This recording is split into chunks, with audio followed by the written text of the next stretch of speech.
All right, so it is the daytime and we're gonna do a little walk around.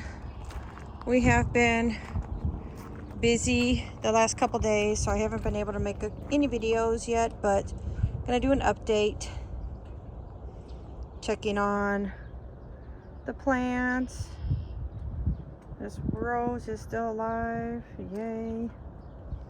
We'll start around. We'll go around and check and see what's waking up, what's not waking up yet. So the first tree that we have is waking up. Oh, yep, it is waking up. Oh my goodness, look at all the little pink buds. And this is a Yoshino cherry tree. We planted it here. Oh. Hopefully there's going to be a lot of wind, darn it. A lot of wind. But Yoshino cherry tree is blooming. Blooming. Very, very pretty. We're checking on the roses, and this one is, yep, it's alive and starting to get some blooms in. This one was, I do believe, the last one, Gypsy Soul. Yep, this is Gypsy Soul here.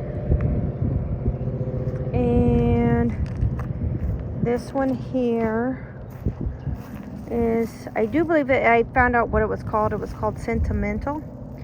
And I do believe it's a Floribunda. I don't think it's a hybrid tea rose. I think it's the only rose that I have that isn't a hybrid. And then here we have, let's see, I always get it messed up. I'm wanting to say Dark Lady or Black Beauty, but I think it's one of those two. But that one is doing awesome. Awesome. Yep. And then here we have, this is the Anna Rose. It is doing remarkably well. Very, very well. And here we have the Imperial. And it's doing pretty good itself. I had to cut back because of some of the black that, you know, the black rot from wintertime. But that's coming back. And then we have another beautiful tree. Look at all of these red, beautiful blooms. Oh my goodness. I can't remember which one this was called. The tag blew away. But look at that willow back there. That willow is definitely coming to life. That willow is so much bigger than it was last year. And then here we have Firefighter. Firefighter is also doing very, very well. Bounce back. I am so glad to see it alive. And then last rose bush over here, this is Sugar Moon. Sugar Moon looks like it is doing very, very well also. Now this black gum tree from Menards doesn't look like it's waking up yet. It still does have some buds, but not quite awake yet. And what I wanted to show you was what we were working on yesterday. So I'm trying to keep my hand over here so that way you guys don't pick up a lot of wind. So this part here is now our gate to go into our orchard. And it used to be just this wire pin here that kept going all the way here. And we used to have to take out the post, but now we actually have a working gate to go in and out of the orchard, which is very, very cool, because when you have a lawnmower and that and you have to come in, it is so much easier to bring it in instead of You know, like I said, we had another green post over here. It was wrapped around with chicken wire. We just had to move it, but this is so much better. And like I said, we're in the orchard now. So we're gonna kind of do an update on the trees. So this is our black tartan, and the black tartan is doing awesome. It is starting to really bud green now. Let's see.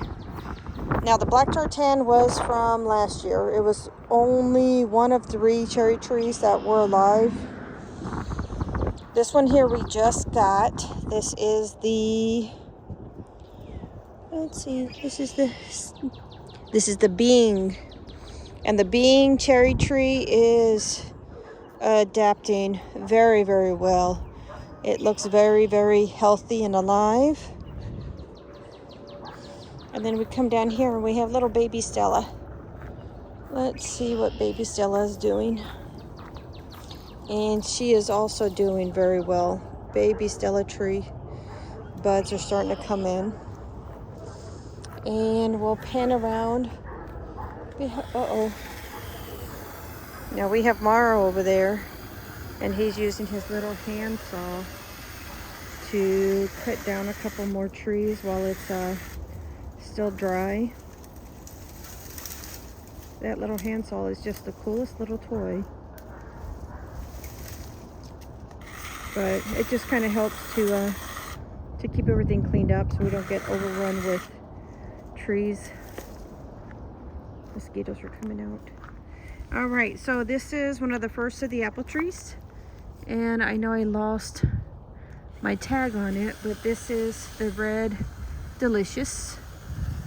Red Delicious, and it is doing beautifully, beautifully, beautifully. Now the silver buds are starting to open up, and some of them are even already sprouting leaves. And that was a tree from last year. So we'll come up here and let's look at this one. So this one is one that we just got. It is a TYTY nursery tree that we got in the pair of 3. I really hate how this tree looks right here. That is awful because, as everyone knows, when the bark is damaged like that, it makes it harder for the tree to get nutrients. But well, yeah, that's a bad split. It's like they cut it, but they didn't do it in a nice, clean manner. So I just hope that I don't lose like this whole piece. I know this one looks healthy here, but I don't know how far that's going to spread. But so far, it looks like it's adjusting well. I've got a little bit of silver tipping. So I'm hoping that this tree wakes up and, adjust, to being in its new home. So let's see, this was one. We're actually going to go and show you all 3 of the trees from TYTY Nursery. Down here is the Fuji tree. And looking at it, still silver budding, not quite awake yet. Hopefully this one does look a bit better, but they have these damn nuts. Look, we've got a little bit of pink right in here. So I'm hoping that this one wakes up and adjusts again to its new home. Let's see, the last one that we got from TYTY, and I still haven't figured this tree out. I don't know what they were doing with this tree. Usually the trees are cut and pruned and, taken care of really well. And this one right here is just, to me, kind of weird because it looks like they did try to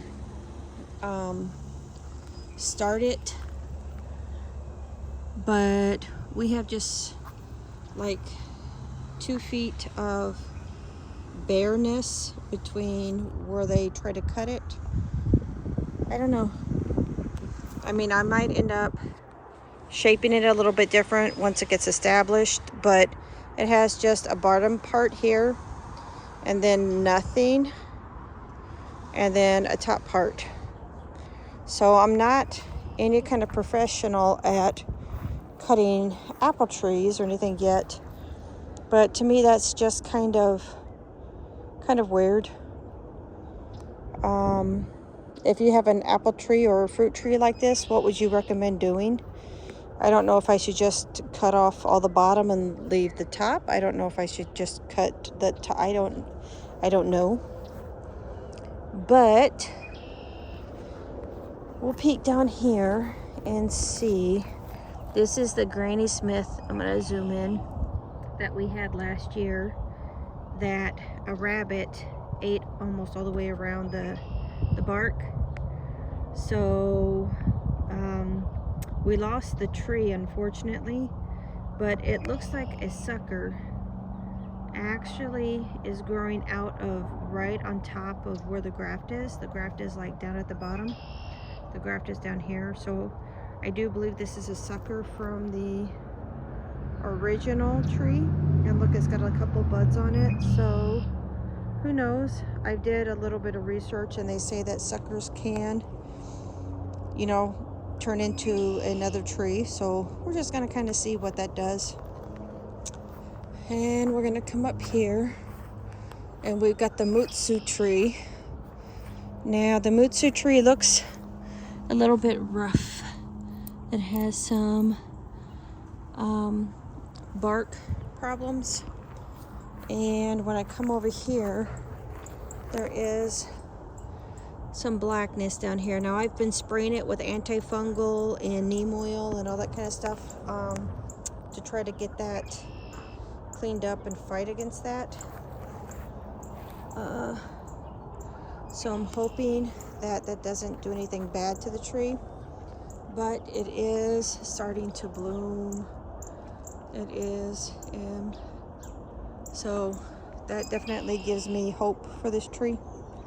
And remember, Sooooo trees are not self-pollinating. They do need pollinators for them, which is why I have so many apple trees. And then we're gonna come up here. Now this one here is definitely one that I am kind of worried about. This is that Santa Plum rose, or Santa Plum tree that we have. No, it's Santa Rosa plum tree. And this again was from TY Nursery. And we've had it for, I'm gonna say probably a month and a half. And I've never had a plum tree before, so I don't know when it's supposed to actually bloom or break dormancy. But the tree is actually itself pretty red. I don't see a lot of silver budding or anything going on. I see very, very tiny buds, but I don't see really anything happening with it. So I'm crossing my fingers and hoping that this tree lives. We did do a scratch test on it, and you know, it did show that it was still alive. So I'm hoping that it wakes up soon. And then we're going to come over to the next row. And then I have my gala apple here. Now this gala apple was from last year, and it is probably the tree that's doing the best. It is just exploding. It is so happy and so healthy right now. The only thing is that also on the trunk of it, it's got a few spots that I gotta keep making sure I'm treating, just like the Sooooo tree, just a little bit of black.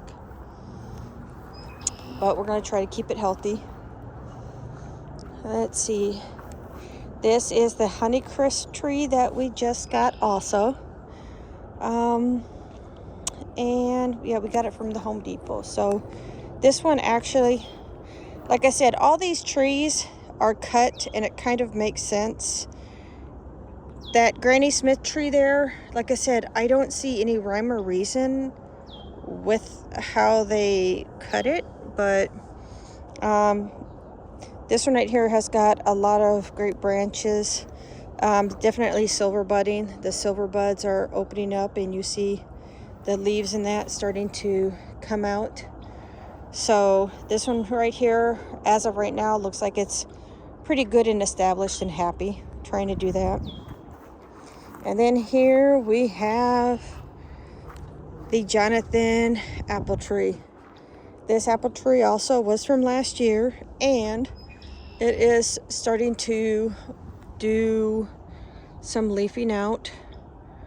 It is beautiful, beautiful, beautiful tree. And of course I have all the wires down on all of my trees because, like I said, last year the rabbit took out one of my trees, so I don't want that to happen again. But beautiful established tree. This tree is definitely healthy and happy. I did end up spraying twice when it was colder with the neem oil and all that stuff to make sure that they sprout happy, to, you know, help with fungus and all that kind of stuff. Bug. Now this one right here is the peach tree. What was the name of this peach tree? It was called the Red Haven Peaches. So the Red Haven peach tree, we did get this at Lowe's, and it is a beautiful tree. It is doing so well, and it is so happy. It's got so many buds that are opening up, and it just looks like it is doing wonderful. So that makes me super, super happy. While we're over here, we're going to look at another rose bush that we got from Ollie's, just like the one in the front. Now, these are roses that are grafted, and it does look like it is, you know, got some life to it. So I'm hoping that it does get established without any problem. And I'm going to show you what we did with the buckets. So I did post a video where we made the buckets, and of course we have buckets over there, just a regular row, but we actually did take the cow pins and we made a arc with it. So this is 2 cow pins. I do believe they were 4 feet wide by 16 feet long, and then a couple of T-bars we drove into the ground, and we actually did attach the fence to the T-bars to the planters, so everything is very firm. That's a train. That's a loud train. But we also are refurbishing a little bit of fencing we had here. It's also connected here and there, so when I have like chili peppers or something that doesn't get as tall, I can secure them along here. So again, this year doing a lot of refurbishing, doing a lot of upgrading. I did take my hollyhocks and put them back here for a little bit so they get a little more sun. I just set them on top of the buckets, but those are all of my black hollyhocks. Those are from last year, and God love them, they survived all winter in the greenhouse without a heater. So I am definitely wanting to make sure that I give them a good place in the garden for them to grow and get strong and healthy. And our arc, I did plant some vining seeds in here. I think on this side I did the moonflowers, and then on this side I did loofah and bird gourds. So I actually did that like a week ago, and I don't see anything growing yet, but of course it's been still cool, so it's probably not warm yet enough to germinate the seeds, but yep. So I'm gonna go see what Mara's doing, but let me show you real quick. Yeah, my hollyhocks. You can tell when they were out, they got a little bit of frostbite. And I gotta clean them up a little bit more, but yep, I can't wait till they grow into big flowers. And then Morrow is over here. He is putting support up for the willow tree, because we definitely did not want the willow tree to break. So yeah, he put a beautiful support up so that the willow tree doesn't bend and break over. That would really have sucked. But yep, he's got all of his tools here. His machete, which needs definitely to be oiled and sharpened. His hand chainsaw. But yep, so right now I'm gonna go ahead and end this video. And remember to like, subscribe, leave a comment, and let me know what you're planting. Let me know if you've already started planting. Let me know if you've got to wait a while. You know, what kind of projects are you doing? Yeah. One more cool thing while I'm back to the beginning is I am going to, ow, I hit myself with the gate. I am going to plant corn. We put mulch and dirt in that on the inside of this fence. So what I'm going to do is I'm going to plant corn on the inside of the fence. So hopefully I can get some corn growing in here. And then this first bed here is going to be for flowers, and that second bed over there is going to be for vegetables and stuff. So, yep. All right. So again, going to end this video again. Like, subscribe, leave a comment. Let me know what you are doing. Mosquitoes. Look at all them hungry ass mosquitoes. Yuck. I'm like drawn to the concrete because the concrete's hot. Bye. All right, so I will see you in the next video. I'm gonna start helping Mara out here because with me just recording isn't really helping, so we got some work to do. All right, I'll see you in the next video. Bye-bye.